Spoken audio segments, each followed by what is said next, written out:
Hello दोस्तों, स्वागत है आप सबका मेरे YouTube चैनल रोहिणी क्लासेस में। तो आज हम क्लास 11th की NCERT पॉलिटिकल साइंस का चैप्टर 4 स्टार्ट करने जा रहे हैं और बहुत ही शानदार चैप्टर और इम्पॉर्टेंट चैप्टर है जिसका नाम है कार्यपालिका। देखिए तीन चीज़ें आप तीन चीज़ों में डिफरेंस समझ लीजिए। एक होती है विधायिका, एक होती है कार्यपालिका और एक होती है न्यायपालिका।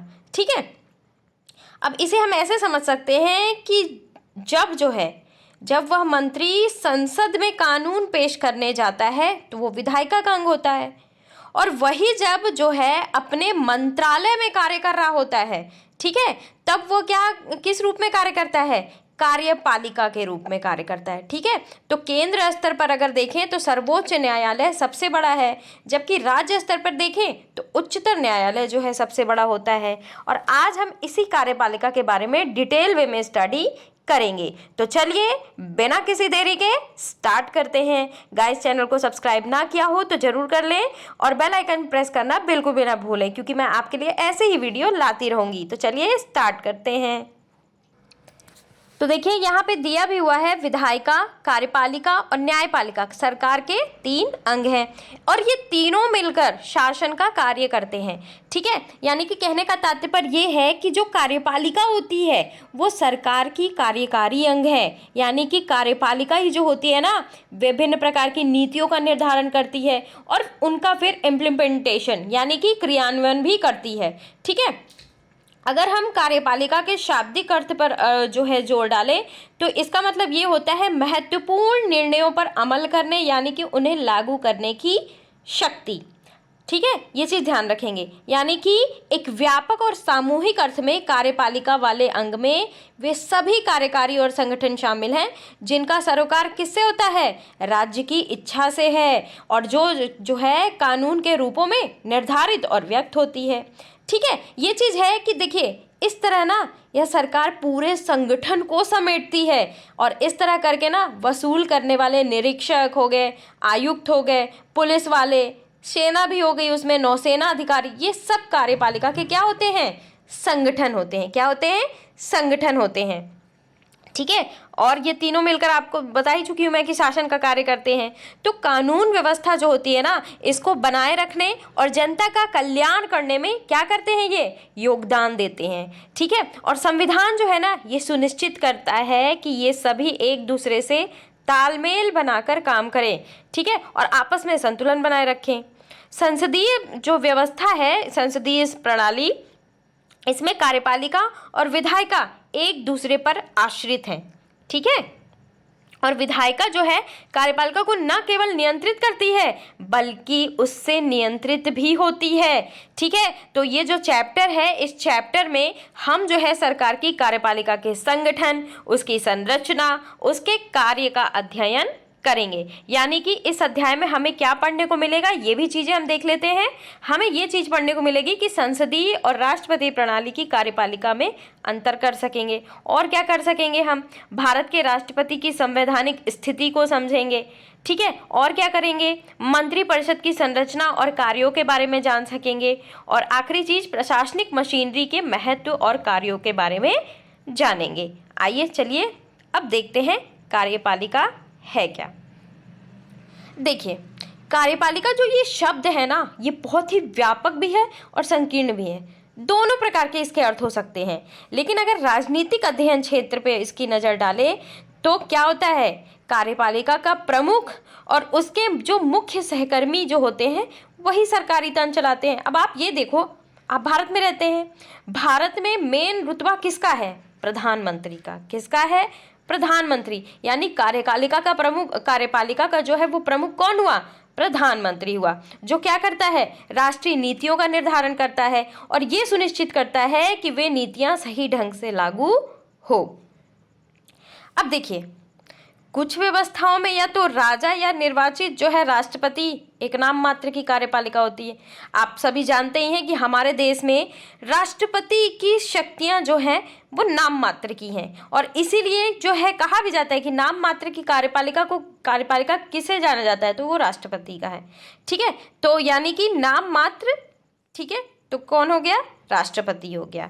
ठीक है, अब देखिए कार्यपालिका क्या है? अब हम डिटेल में पढ़ना शुरू करते हैं। तो आपने जो है स्कूल के प्रशासन का प्रमुख, आपके स्कूल के प्रशासन का प्रमुख कौन है? भाई मैं भी स्कूल में पढ़ाती हूँ, हमारे यहाँ हमारे लेवल पे अगर देखें तो प्रधानाध्यापक हैं। किसी स्कूल या विश्वविद्यालय में महत्वपूर्ण निर्णय कौन लेता है? किसी भी संगठन में किसी पदाधिकारी को निर्णय लेना पड़ता है और उसे लागू करना पड़ता है। तो हम जो है इस क्रिया को प्रशासन या प्रबंधन कहते हैं, ठीक है। लेकिन प्रशासन जो है ना, प्रशासन के लिए संगठन के शीर्ष पर एक ऐसा समूह होना चाहिए जो बड़े या नीतिगत निर्णय ले सके, ठीक है। ये चीज़ ध्यान रखेंगे आप लोग।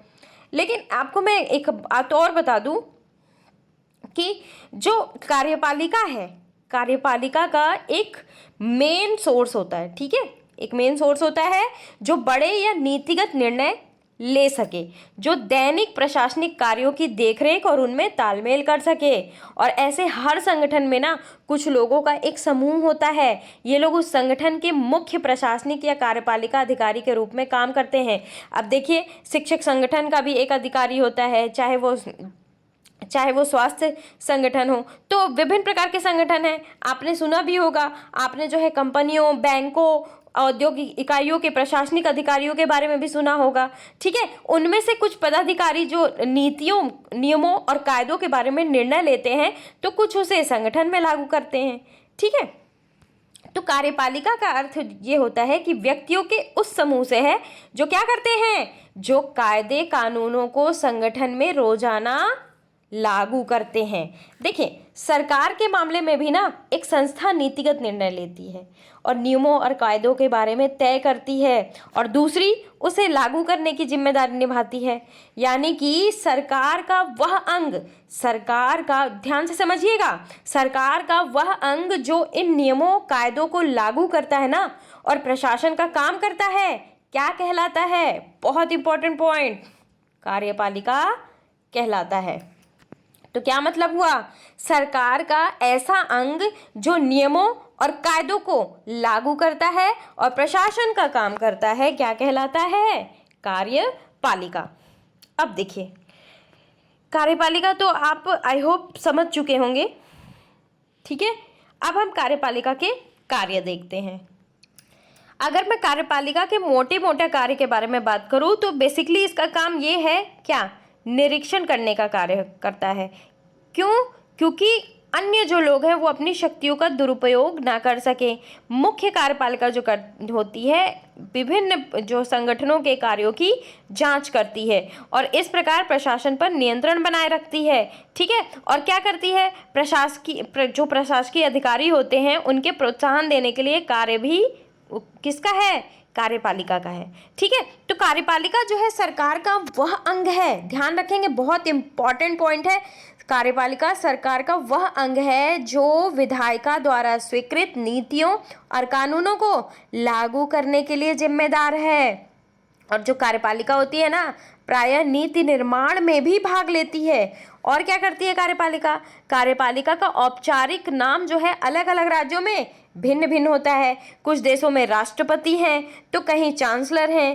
कार्यपालिका में केवल राष्ट्रपति, प्रधानमंत्री और मंत्री ही नहीं होते, बल्कि इसके अंदर पूरा प्रशासनिक ढांचा, सिविल सेवा के सदस्य भी होते हैं। सरकार के प्रधान, उनके मंत्रियों को राजनीतिक कार्यपालिका कहते हैं। और वे जो है ना सरकार की सभी नीतियों के लिए उत्तरदायी है। सरकार जो भी प्लान लाती है, ठीक है, जो भी नीति निर्धारण करती है, तो वे सब जो है उसके लिए उत्तरदायी हैं। लेकिन जो लोग रोज रोज के प्रशासन के लिए उत्तरदायी होते हैं उन्हें क्या कहा जाता है? उन्हें कहा जाता है स्थायी कार्यपालिका। तो कार्य में हमने क्या देखा? सरकार का वह अंग होती है जो राज्य के शासन का अधिकार रखती है, उसकी जिम्मेदारी उठाती है। यानी कि कार्यकारिणी जो है, कार्यपालिका जो है, कानून को क्या करती है? कार्यान्वित करती है। और क्या करती है? उसे लागू करती है, इम्प्लीमेंट करती है, ठीक है। अध्यक्षीय प्रणाली में कार्यपालिका की प्रमुख जो है दोनों राज्य का प्रमुख और सरकार का प्रमुख होता है। अब आइए थोड़ा सा बात कर लेते हैं कितने प्रकार की होती हैं भैया। क्या होती हैं ये देख लिया, ठीक है, काम क्या होता है ये भी देख लिया। अब कितने प्रकार की होती हैं ये भी देख लेते हैं। देखिए, सभी देशों में ना एक ही तरीके की कार्यपालिका नहीं होती। आपने अमेरिका के उदाहरण देखा होगा, अमेरिका में राष्ट्रपति और इंग्लैंड की महारानी के बारे में आपने सुना होगा। लेकिन अमेरिका के राष्ट्रपति की शक्तियाँ और कार्य और भारत के राष्ट्रपति की शक्तियाँ बिल्कुल डिफरेंट है। आप ये समझो कि अमेरिका का राष्ट्रपति इज इक्वल टू भारत का प्रधानमंत्री, ठीक है। और इसी प्रकार इंग्लैंड की महारानी की शक्तियां भूटान के राजा से भिन्न है। भारत और फ्रांस दोनों ही देशों में प्रधानमंत्री हैं, पर उनकी भूमिकाएं अलग अलग हैं। ऐसा क्यों है भाई? आइए इस प्रश्न का भी उत्तर देते हैं। देखिए, ये जो प्रश्न है, इस प्रश्न का उत्तर देने के लिए ना हम इनमें से कुछ देशों की कार्यपालिकाओं की प्रकृति के बारे में प्रकाश डालेंगे। अमेरिका की बात हमें करनी ही करनी है। अब देखिए, अमेरिका में कैसा व्यवस्था है? अध्यक्षात्मक व्यवस्था। और कार्यकारी जो शक्तियां हैं किसके पास है? राष्ट्रपति के पास। कनाडा में देखिए, कनाडा में संसदीय लोकतंत्र है और संवैधानिक राजतंत्र है, जिसमें महारानी एलिजाबेथ द्वितीय राज्य की प्रधान और प्रधानमंत्री सरकार का प्रधान होता है, ठीक है। फ्रांस की बात करें वहीं, तो फ्रांस में राष्ट्रपति और प्रधानमंत्री अर्ध अध्यक्षात्मक व्यवस्था के हिस्से हैं और राष्ट्रपति प्रधानमंत्री और अन्य मंत्रियों की नियुक्ति करता है, ठीक है। पर उन्हें पद से हटा नहीं सकता। क्यों? क्योंकि वे संसद के प्रति उत्तरदायी होते हैं। वहीं अगर आप जापान का उदाहरण लीजिए, तो जापान में संसदीय व्यवस्था है, जिसमें क्या है? जिसमें राजा देश का और प्रधानमंत्री सरकार का प्रधान होता है। अच्छा, एक और देश है इटली।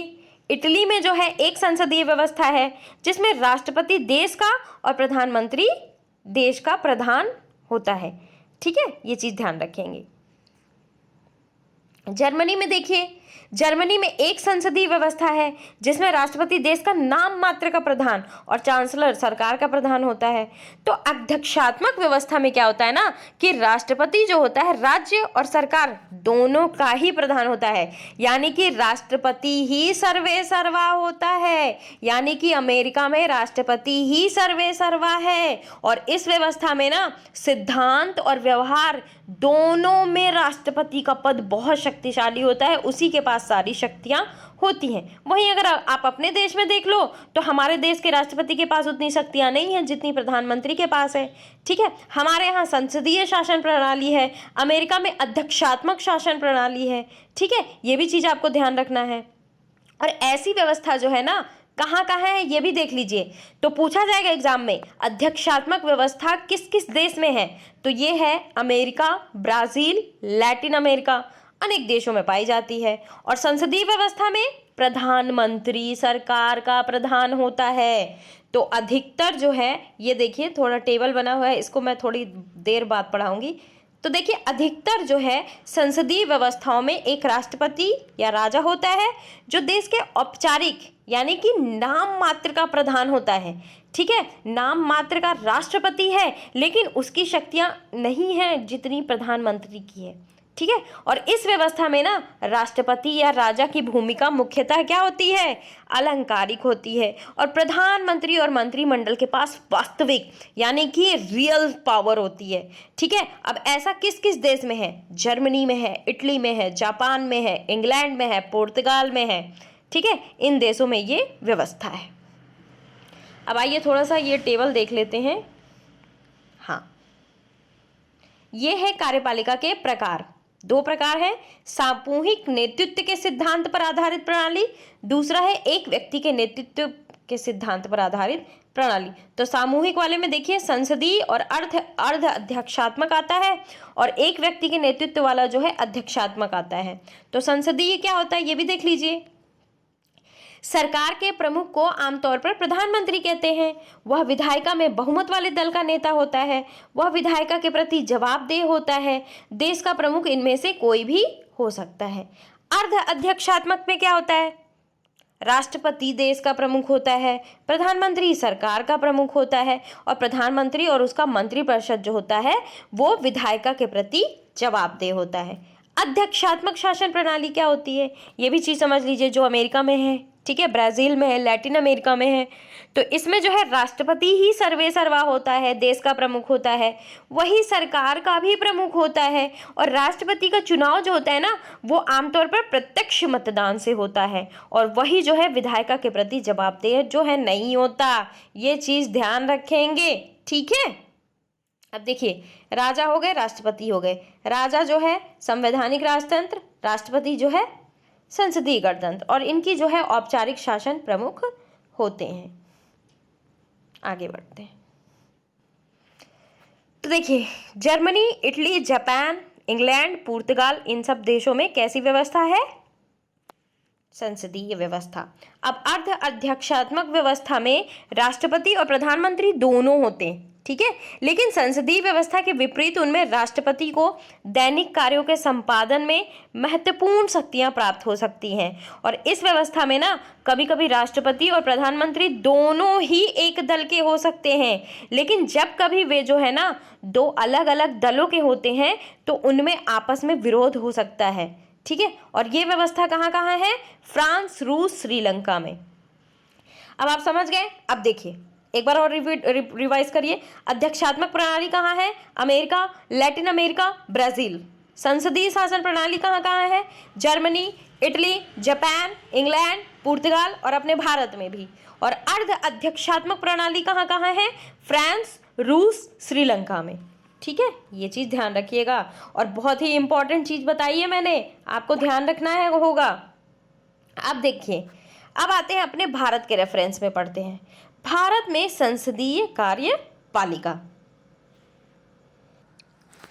तो देखिए, जब जो है ना भारत का संविधान लिखा जा रहा था, तब भारत को ना 1919 और 1935 के अधिनियमों के अंतर्गत संसदीय व्यवस्था के संचालन का कुछ अनुभव हो चुका था। और इस अनुभव ने हमें ये दिखाया कि संसदीय व्यवस्था के अंतर्गत कार्यपालिका को जनप्रतिनिधियों के द्वारा प्रभावपूर्ण तरीके से नियंत्रित किया जा सकता है। तो भारतीय संविधान के निर्माता एक ऐसी सरकार सुनिश्चित करना चाहते थे जो जनता की अपेक्षाओं के प्रति ना संवेदनशील रहे और उत्तरदायी हो, ठीक है। कहने का तात्पर्य ये है कि अगर मैं थोड़ा सा संसदीय शासन की व्यवस्था के बारे में बता दूं, विशेषता क्या क्या है इसकी, तो देखिए, सबसे पहली अगर विशेषता मैं बात करूं तो इसमें जो होता है ना बहुमत, जो बहुमत प्राप्त करता है, यानी कि जो जनता का सबसे ज़्यादा वोट प्राप्त करता है, जो सर्वाधिक सीटों पे जीत दर्ज करता है, वही जो है शासन संभालता है, यानी कि जनता के साथ होता है वो, ठीक है। दूसरी चीज़, लोकसभा के प्रति सामूहिक उत्तरदायित्व होता है। और इसमें क्या होता है? नाम मात्र और वास्तविक कार्यपालिका दोनों होती हैं। दोहरी सदस्यता होती है, ठीक है। और क्या होती है? गोपनीयता भी होती है। ये चीज़ ध्यान रखेंगे, है ना। तो कुल मिला के कहने का तात्पर्य ये है कि जो है सरकार जो है, भारत के संविधान ना तो ब्रिटेन के संसद से पारित हुआ है, ना ही किसी धर्म संहिता पर आधारित, यानी कि भारत के लोगों का संपर्क जो है ना, संप्रभु संविधान सभा ने संविधान का निर्माण किया है। यानी कि इसीलिए संसदीय व्यवस्था चुनी गई है। केंद्र और राज्य दोनों ही स्तर पर शासन की संसदीय व्यवस्था को अपनाया गया है। ये चीज़ आपको ध्यान रखना है। तो संसदीय कार्यपालिका की जगह दूसरा विकल्प अध्यक्षात्मक सरकार का था, लेकिन अध्यक्षात्मक कार्यपालिका मुख्य कार्यकारी के रूप में राष्ट्रपति पर बहुत बल देती है और उसे सभी शक्तियों का स्रोत मानती है, ठीक है। अगर मैं थोड़ा सा आपको अध्यक्षात्मक शासन प्रणाली के बारे में बताना चाहूँ तो मैं आपको ये बताऊं कि देखिए, लोकतांत्रिक शासन व्यवस्था की अध्यक्षात्मक जो शासन प्रणाली है प्रायः क्या होती है? राज्य के प्रमुख, ठीक है, अध्यक्ष होता है, यानी कि राष्ट्रपति ही सर्वे सर्वा होता है। और अध्यक्षात्मक शासन प्रणाली में ना कार्यपालिका और एक विधायिका एक दूसरे से बिल्कुल संबंधित ही नहीं होती हैं, बिल्कुल जवाबदेह भी नहीं होती हैं। तो इस प्रणाली में राज्य का मुखिया और सरकार के मुखिया एक ही व्यक्ति होता है। ये आपको समझना होगा कि राष्ट्रपति ही, मतलब मुख्यमंत्री जैसा तो कोई कॉन्सेप्ट ही नहीं होता, विधायिका जैसा कोई कॉन्सेप्ट ही नहीं होता, ठीक है। अब इसके दोष क्या हो सकते हैं? इसमें सबसे पहली चीज तो निरंकुशता की संभावना रहती है, यानी कि राष्ट्रपति ही कार्यपालिका के सदस्यों का चुनाव करता है और कार्यपालिका किसी भी प्रकार की व्यवस्थापिका के प्रति उत्तरदायी नहीं होती, तो राष्ट्रपति तो निरंकुश ही होगा ना। दूसरी चीज, उत्तरदायित्व का अभाव होता है। भाई अध्यक्षात्मक शासन प्रणाली रहेगी, राष्ट्रपति शासन व्यवस्था रहेगी, तो वो तो विधायिका के प्रति उत्तरदायी नहीं है ना। अब जिससे क्या होगा, जिससे कार्यपालिका जन सरोकार का ध्यान न देकर व्यावसायिक हितों को महत्व देगी। ठीक है, और इसमें क्या रहता है, शासन में व्यापकता का अभाव रहता है। भाई अब ये देखो, इसमें जो अध्यक्षात्मक शासन प्रणाली है, कार्यपालिका के सदस्य जनता द्वारा तो चुने नहीं जाते, राष्ट्रपति द्वारा चुने जाते हैं, जिससे क्या होता है, व्यवस्था में संपूर्ण देश का प्रतिनिधित्व का अभाव रहता है। ठीक है, ये चीज ध्यान रखेंगे। तो अध्यक्षात्मक जो कार्यपालिका में व्यक्ति पूजा का खतरा बना रहता है। ठीक है, और जो है क्या है ना, संविधान निर्माता एक ऐसी सरकार चाहते थे जिसमें एक शक्तिशाली कार्यपालिका तो हो, लेकिन साथ साथ उसमें व्यक्ति जो है पूजा पर पर्याप्त अंकुश लगा सके। ठीक है, तो क्या हो गई संसदीय व्यवस्था, इसमें ऐसी अनेक प्रक्रियाएं हैं जो ये सुनिश्चित करती हैं कि कार्यपालिका विधायिका जनता के प्रतिनिधियों के प्रति उत्तरदायी होगी और उनसे भी जो है नियंत्रित भी होगी। और इसलिए ना संविधान में राष्ट्रीय और प्रांतीय दोनों ही स्तरों पर संसदीय कार्यपालिका की व्यवस्था को स्वीकार किया गया है। ठीक है, और इस व्यवस्था के अंतर्गत ना राष्ट्रपति भारत में जो है राज्य के औपचारिक प्रधान होते हैं और प्रधानमंत्री और मंत्रिपरिषद राष्ट्रीय स्तर पर जो है सरकार चलाते हैं। और राज्यों के स्तर पर राज्यपाल, मुख्यमंत्री, मंत्रिपरिषद मिलकर कार्यपालिका बनाते हैं। यानी कि भारत के संविधान में औपचारिक रूप से संघ की कार्यपालिका शक्ति राष्ट्रपति को दी गई है, पर वास्तव में प्रधानमंत्री के नेतृत्व में बनी मंत्रिपरिषद के माध्यम से राष्ट्रपति जो है इन शक्तियों का प्रयोग करता है। यानी कि हमारे यहाँ नाम मात्र की कार्यपालिका जो है राष्ट्रपति है और सर्वे सर्वा कौन है, प्रधानमंत्री। तो राष्ट्रपति जो है 5 वर्ष के लिए चुना जाता है। राष्ट्रपति पद के लिए सीधे जनता द्वारा निर्वाचन नहीं होता, जैसे कि मैंने आपको बताया था, एकल संक्रमणीय मत के द्वारा राष्ट्रपति का निर्वाचन होता है और अप्रत्यक्ष निर्वाचन होता है। ठीक है, इसका अर्थ ये हुआ कि राष्ट्रपति का निर्वाचन आम नागरिक नहीं बल्कि नागरिकों द्वारा जो है चुनाव में जीते गए निर्वाचित विधायक और सांसद करते हैं। ठीक है, ये जो है निर्वाचन समानुपातिक प्रतिनिधित्व प्रणाली एकल संक्रमणीय मत के सिद्धांत के अनुसार होता है, जिसके बारे में हम पिछले चैप्टर में बहुत अच्छी तरीके से पढ़ चुके हैं। मुझे बताने की ज़रूरत नहीं है। अगर आपने नहीं देखा है तो मैं आई बटन पे उसका लिंक दे दूंगी, जरूर आप देखिए। आपको समानुपातिक प्रतिनिधित्व प्रणाली और एकल संक्रमणीय मत प्रणाली ये सब चीज़ें समझ में आ जाएंगी। ठीक है, तो एक चीज़ और इम्पॉर्टेंट है, यहाँ पे मैं राष्ट्रपति के बारे में बता ही रही हूँ तो एक चीज़ और बता दूँ, राष्ट्रपति से रिलेटेड अनुच्छेद जो है, अगर आर्टिकल 52 के बारे में बात करिए तो इसमें जो है राष्ट्रपति के पद का जो है विवरण है। आर्टिकल 53 में जाएंगे तो इसमें जो है कार्यपालिका का प्रधान राष्ट्रपति होता है। 54 में है निर्वाचन, 55 में है कोटा, 56 में है जो है इनका कार्यकाल। ठीक है, 57 में है इनकी दोबारा नियुक्ति, 58 में है इनकी जो है योग्यता, 59 में है इनकी दशाएं, 60 में है इनका शपथ और 61 the most important article related to president, 61 में जो है इन पे महाभियोग की प्रक्रिया, यानी कि इन्हें जो है किस प्रकार पद से हटाया जा सकता है उसे महाभियोग कहते हैं। महाभियोग का जो प्रावधान है वो आर्टिकल 61 में है, कई बार एग्जाम में पूछा जा चुका है। ठीक है, और पिछले अध्याय में हमने पढ़ा कि इस प्रक्रिया के लिए संसद में विशेष बहुमत की जरूरत पड़ती है और महाभियोग केवल संविधान के उल्लंघन के आधार पे ही लगाया जा सकता है। ये भी चीज़ आपको ध्यान रखना है। अच्छा, यहाँ पे एक चीज़ और देख लीजिए, अनुच्छेद 74(1) में क्या है। अनुच्छेद 74 में 1 में ये है कि राष्ट्रपति को सहायता और सलाह देने के लिए एक मंत्रिपरिषद होगी, जिसका प्रधान कौन होगा, प्रधानमंत्री। ठीक है, और राष्ट्रपति जो है ना अपने कृत्यों को करने के लिए, यानी कि अपने कार्य का प्रयोग जो है, अपने पावर का प्रयोग करने में ऐसी सलाह के अनुसार जो है प्रधानमंत्री से सलाह के अनुसार कार्य करेगा। परंतु राष्ट्रपति जो है मंत्रिपरिषद से ऐसी सलाह पर पुनर्विचार करने को कह सकता है और राष्ट्रपति ऐसे पुनर्विचार के पश्चात दी गई सलाह के अनुसार ही कार्य करेगा। अब देखिए, अब ये जो कथन मैंने कहा, जिस शब्द ही का प्रयोग किया गया है, तो क्या आप इस अर्थ को जानते हैं? इसका अर्थ ये है कि राष्ट्रपति जो है मंत्रिपरिषद की सलाह मानने को बाध्य है, उसको मानना ही पड़ेगा। ठीक है, एक बार उसके पास पावर है कि पुनर्विचार के लिए वापस भेज दे, लेकिन अगर दोबारा से वही विचार आ जाता है तो वो मानने के लिए बाध्य है। और राष्ट्रपति की शक्ति पर उठे विवाद के कारण जो संविधान है ना, इसका संशोधन करके ये स्पष्ट कर दिया गया है कि राष्ट्रपति जो होता है मंत्रिपरिषद की सलाह मानने को बाध्य है। और बाद में एक और संशोधन के द्वारा ये निर्णय लिया गया कि राष्ट्रपति जो है मंत्रिपरिषद को अपनी सलाह पर एक बार पुनर्विचार करने के लिए कह सकता है, लेकिन उसे मंत्रिपरिषद के द्वारा पुनर्विचार के बाद दी गई सलाह को मानना ही पड़ेगा। ये चीज़ ध्यान रखना है। अच्छा, अब बात करते हैं राष्ट्रपति की शक्ति और स्थिति के बारे में।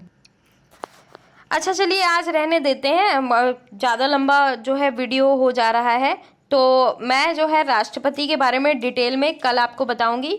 हम पूरा उसका आर्टिकल आज तो मैंने बताए हैं, उसकी डिटेलिंग कल करेंगे, उसकी शक्ति के बारे में, उसके कार्यकाल के बारे में, योग्यताओं के बारे में, महाभियोग के बारे में, ठीक है, उपराष्ट्रपति के बारे में, प्रधानमंत्री के बारे में, इसके बारे में जो है हम अगले पार्ट में अच्छे तरीके से पढ़ेंगे। कैसा लगा वीडियो जरूर गाइस कमेंट बॉक्स में बताना ना भूलें। आपसे मैंने ये भी पूछा था कि मैं और कौन सा साइड बाय साइड जो है सब्जेक्ट स्टार्ट करूँ, आपने वो भी जवाब नहीं दिया, तो ये जवाब जरूर दीजिएगा, आप कमेंट बॉक्स में मेंशन जरूर करिएगा। तो यहीं मैं अपनी वाणी को विराम देती हूँ। गुड नाइट, शब्बा खैर।